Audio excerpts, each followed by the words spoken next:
Vienna, at the beginning of the 20th century, was probably one of the most remarkable hotbeds of intellectual and artistic activity that had existed since the Florentine Renaissance.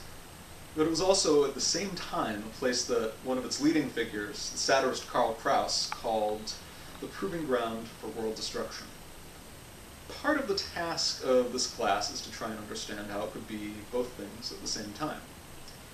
And what we're going to be doing, ultimately, is considering Vienna through the lens of the composer Arnold Schoenberg,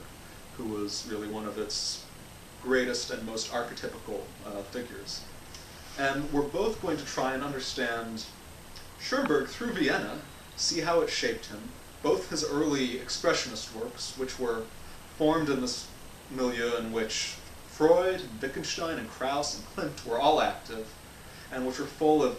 violent, uncontrollable emotions and apocalyptic longings,